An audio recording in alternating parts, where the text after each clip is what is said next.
January 27 marks 81 years since the liberation of the Auschwitz-Birkenau concentration camps and the mass killings of Jews came to an end, but only after 6 million Jews had lost their lives in what has been called the greatest crime against mankind in history.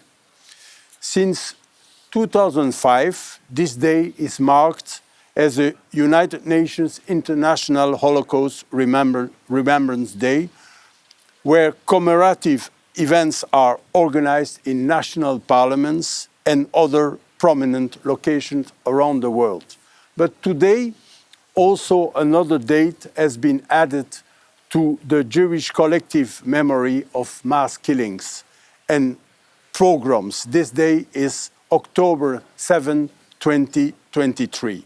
In this edition of the European Report, we are going to discuss how the terrorist attack by Hamas on October 7, 2023 against Israel has changed the perception of Holocaust remembrance around the world. In the studio this month, here in the European Parliament in Brussels, we have Austrian MEP Lukas Mandl, a member of the European People's Party political group. MEP Mandl sits, among others, in the Committee on Civil Liberties, Justice and Home Affairs. And with us also, Tomas Sandell, founding director of the European Coalition for Israel. Thank you both for joining me today. My name is Yossi Lempkowicz. This is the European Report. Let me start with you, Tomas Sandell. As we have several times mentioned in this program before, you have been active on the EU level on these topics since 24 years. Can you explain how Holocaust Remembrance became an official day also at the European Parliament and what this means for you personally? Yeah, thank you. It's correct that the European Coalition for Israel has been to some extent going for 25 years if we look back at the vision when it was first presented.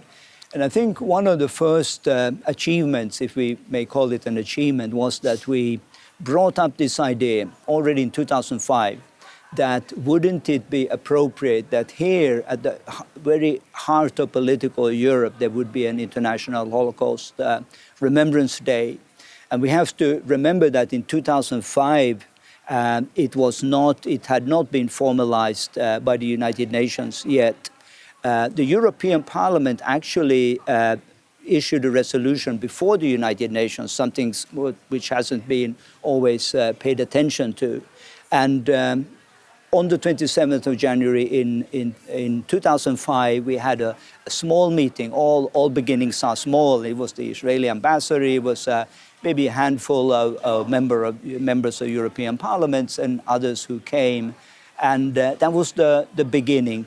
Over the years, it grew, and I think within 2 years, the president of the European Parliament had already taken personal responsibility to host the event, and as Lukas Mandl would know, today it's institutionalized. So during a plenary every year on 27th of January, or as close as possible, this is part of an original plenary. So personally, as you said, when I look back of what we may call small beginnings, I'm very happy to see that this became a reality. And today, this is something which happens every year here in this European Parliament.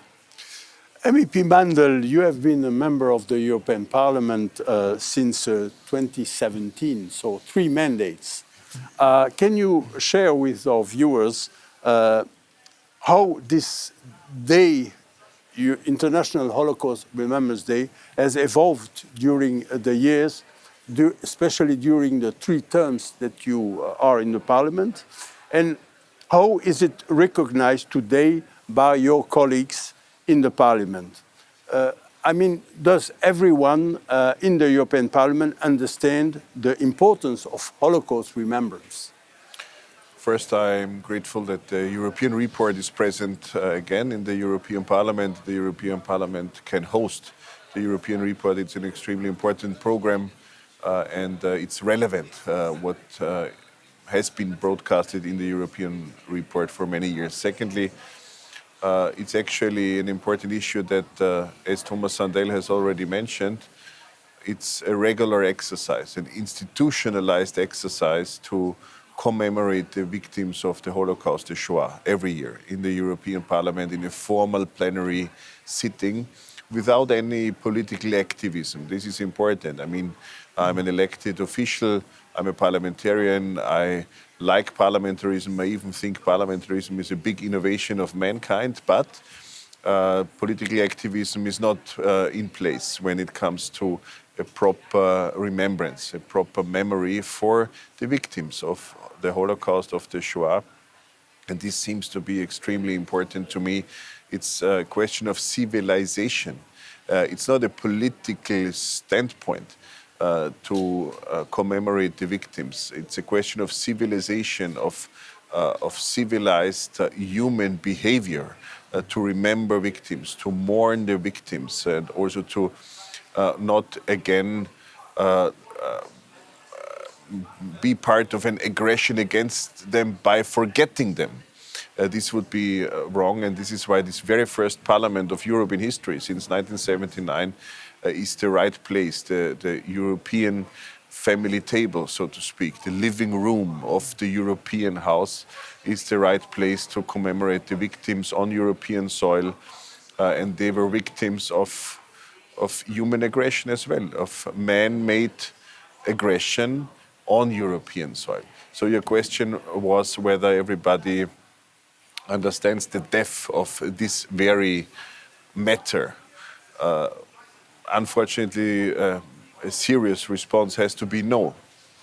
Of course, I have not observed in my time in the European Parliament yet any kind of disturbance of this very exercise of the Holocaust Shoah Memorial in the plenary.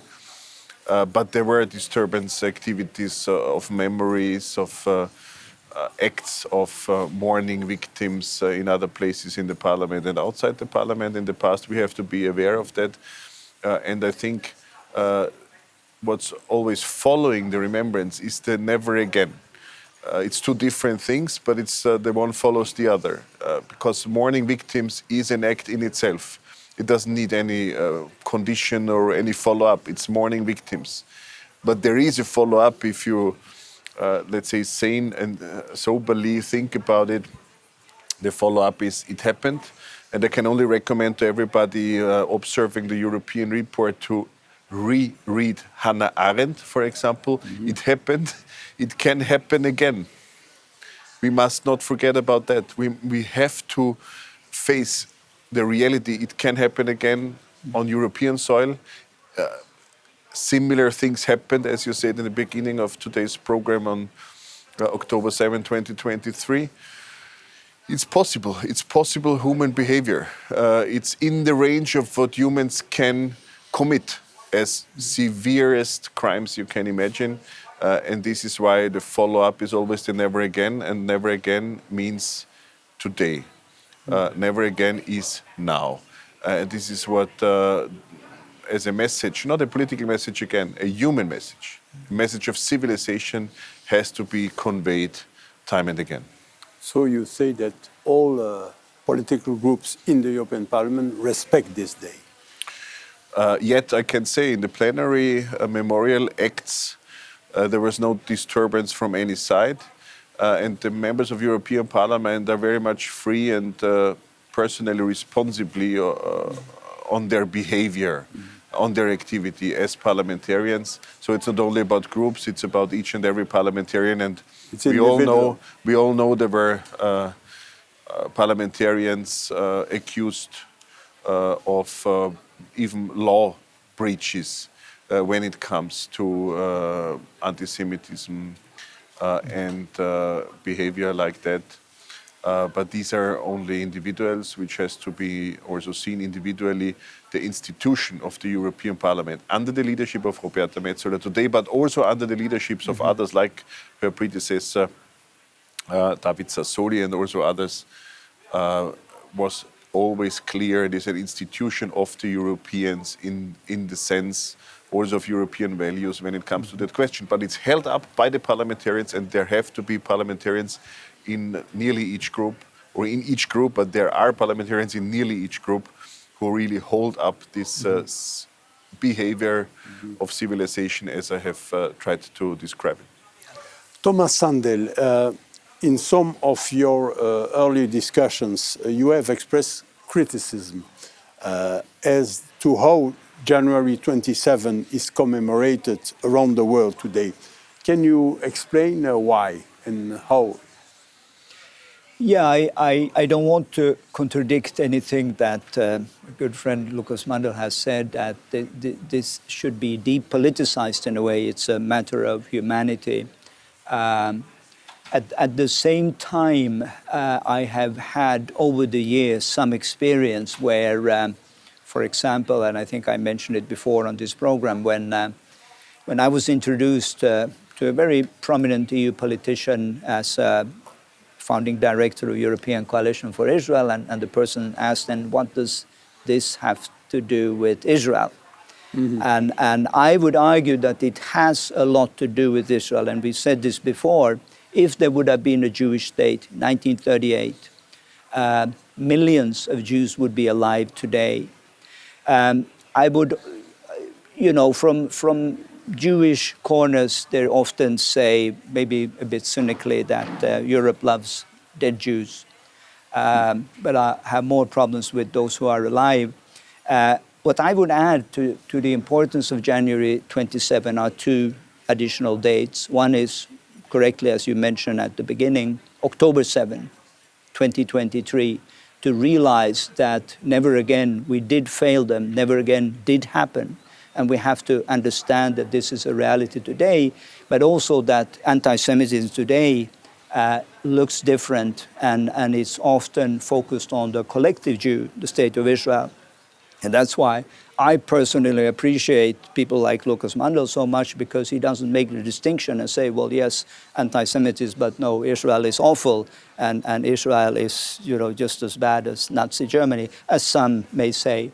The other date that I would mention is the 14th of May, 1948, because I think if we lose the connection between the darkest hours of history in the Shoah with the rebirth of the Jewish state, then the message from January 27 is not complete. So I think that as much as January 27 needs to be commemorated here, I would like to see the same passion on May 14, the Independence Day, according to the Gregorian calendar, of the rebirth of the Jewish state. So let's commemorate on the 27th, but let's also remember October 7 and May 14th. And we will discuss the fact that some are making difference between Holocaust Remembrance Day and what's happening with Israel. And this is also a topic that we can discuss. MEP Mandl, you are one of the strongest voices here in the European Parliament when it comes to addressing anti-Semitism, you mentioned it, but also in regards to anti-Zionism, which is two parts of the same coin, in fact. Why is the European Parliament still divided when it comes to standing up for Israel? And we saw it since October 7, whereas everyone would agree that, as Tomas Sandell said, the defeat of the Nazis and the establishment of the only Jewish state in the world was a necessity after World War II. So why is this difference between the two? But it's a big question, but I try to elaborate my observation about it. First, I want to agree in everything what Tomas Sandell has just stated and emphasize two things. I really want to underline, of course, it's the case that as one official, a highest ranking representative of the Jewish people of our time in New York many years ago, when I was visiting New York, said to me, literally, it's worth nothing if you mourn dead Jews if you don't cooperate with living Jews, and do nothing with living Jews. And that's what he said, and that's what I quote time and again, because it's extremely important to understand that. Let's say I want to remain with the dignity of remembrance. It remains a question of dignity and of civilization to do the remembrance. But I would say, I mean, sitting there and let's say looking in the cameras in a way that's appropriate for such a dignified remembrance is the one thing. But then going out of the plenary and doing nothing for Israel or with living Jews is just wrong. And this is the second thing I wanted to emphasize from the things Tomas Sandell has said. And I wanted to put it in my words literally now. Israel, obviously, especially after October 7, 2023, became the Jew among the states. And it's nothing better about treating Israel badly than treating any Jewish person in the streets badly. I want really also to convey that message to my colleagues in the European Parliament and also to the one or the other official of the European Commission. It's not better to be hostile against Israel than to be hostile against any Jewish person in the streets. And there are people hostile against Israel, the only Jewish state on earth, the Jew among the states, who would never dare to be hostile against a Jewish person in the street, or who would, in any case, deny to be in any way hostile to a Jewish person in the street, in a restaurant, in public transport, at the workplace, in a school, in a hospital, or elsewhere. But it's the same. And this is a message we have to convey, and this is a message not only I convey in the European Parliament, since you have drew the attention to my activity. There are many colleagues in the European Parliament from many different political groups who also draw the attention to the fact that dealing with Israel as the only Jewish state is also in the interest of Europe, in the interest of Europeans, in the interest of the values the European Union represents, in the interest even, of course, in security, but also in economy and in many other fields.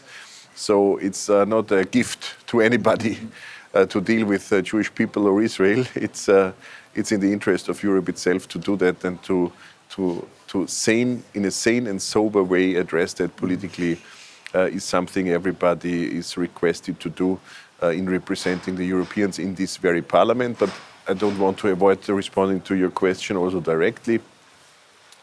Representing people also comes along sometimes with and I don't agree with that, and I don't defend that at all. But you ask me, why is that the case? That not everybody of the 720 would do what I have just described, what would be right in the interest of Europe and the Europeans. So obviously, some people ideologically are having positions which are obviously against the Jewish state and also against Jewish people. And some might think they represent the negative emotions of their people in their constituencies, and we see some states in Europe where these negative emotions have risen. All over Europe, anti-Semitism has risen since October 7, 2023, which is in itself, it's not a miracle, but it's very, very disturbing. It's not a surprise, but it's of deepest concern that who was attacked? Israel and the Jewish people were attacked on October 7, 2023. Who were aggressive? Who was the aggressor and who was defending? The aggressors were the representatives of Islamistic ideology, political Islam, which is also one of the threats against Europe. Different to Islam as a religion, I state that and emphasize that time and again. Islamism is also a problem for Islam as a religion, maybe in the first place, and then a security threat for everybody. So these were the aggressors, and the defenders were the Israeli people. The state of Israel for its people. And this all didn't lead to a clear solidarity, which I would expect, or which I would like at least to expect. But what happened was a rise of anti-Semitism all over Europe, and we deal with that in domestic affairs also, and we have to deal with it. This is something that threatens everybody, not only Jewish people, as everybody knows. Anti-Semitism might begin with aggression against Jewish people, but it leads to division of society, to weakening of society, and nobody is safe in a society where anti-Semitism is around and would not be fought. We have to fight it in Europe. MEP Mandl, let's speak about your country, Austria. The Austrian government has been exceptionally attentive to fighting anti-Semitism. We saw it over the years, but it's also one of Israel's best friends in recent years in Europe. Why has Austria taken this position, and do you think that this stance will continue regardless of who governs Austria in the future? Do you think that this stance will stand? A very important question. First, as a parliamentarian, I'm meant to be critical against governments of all kinds and executive branches of all kinds. This is part of my job and also of my mission as an elected parliamentarian, and I like that part of my mission. In that area, I very much agree with my government, and I'm lucky, I'm happy, I count myself lucky that I can absolutely agree with my government in that area, because it's an important area, it's a crucial area for the before-mentioned reasons already. It's not any part of policies, it's a crucial part of policies. It's about moral clarity, it's about values. First. Secondly, it was not always the same in Austria's history, also after 1945 or 1955, when Austria became fully sovereign. It was floating around, but today it's a clear stance by the Austrian government, and I want to underline that. It's a purposely taken decision to have that standpoint as a Republic of Austria. And thirdly, of course, it has to be defended, especially in times when, I give you one example, when the Eurovision Song Contest takes place in Austria because an Austrian was winning the last European Song Contest edition, and it gets politicized. And there are representatives of countries, public broadcasting institutions, who dare to put on the table the idea of not attending if Israel, an Israeli representative, would attend the next Eurovision Song Contest. Of course, this is then a public debate everywhere, but also especially in the country where this Eurovision Song Contest version of 2026 is about to take place. And there was no doubt that the Austrian government has a clear stance, and also in the Austrian population, let's say the connection to Israel is there, the connection to Jewish people is there, and at the same time things have to be emphasized time and again. The fight against anti-Semitism is important also in Austria. Everywhere in Europe, also in Austria. And we keep up that fight. And we had many examples during the time since October 7, 2023 of the rise of anti-Semitism. We have studies about that. The Austrian parliament is presenting on a regular basis studies about the state of anti-Semitism in the country, and these studies show also very specific, important information about groups of society, young people in urban areas. One has to be clear about that, also about young people with migration background or without migration background when it comes to anti-Semitism. Each kind of anti-Semitism has to be fought, and this leads me to my last point I want to make here. Of course, for Austria, there's also a historic dimension. When we talk about Holocaust and Shoah, among the criminals who committed these worst crimes in mankind's history, when it comes to genocide, were many Austrians. We know that. We have to admit that. We have to remember that too. But, and now it comes a very important point, when colleagues in the European Parliament who might be not as clear as it's in the European interest when it comes to Israel or to Jewish people, when they would address me as an Austrian with the message, you are only having this position because of your history, I have to say, it might be the case that because of history, we better understand where things lead to, where anti-Semitism, for example, lead to. But no, it's not like we can be cornered because we have a special history, and that's why our position should not be taken into account. It's maybe quite the other way around. And also, independent from the historic dimension, it's a future dimension. As I said, it's an interest dimension. If we want human dignity in place, if we want individual freedom in place, if we want the values of our civilization kept up in an environment which is extremely hostile against these very values worldwide today, then we have to work together with Israel and with the Jewish people.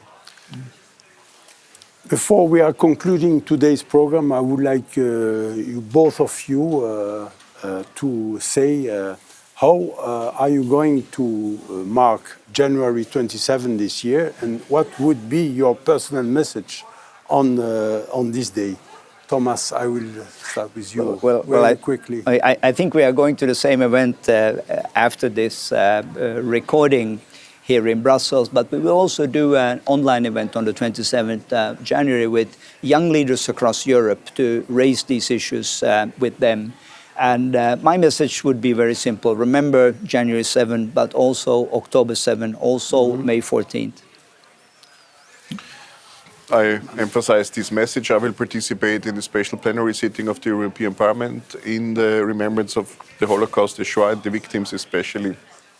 And my message will be, never again is now. This is all for this edition of European Report.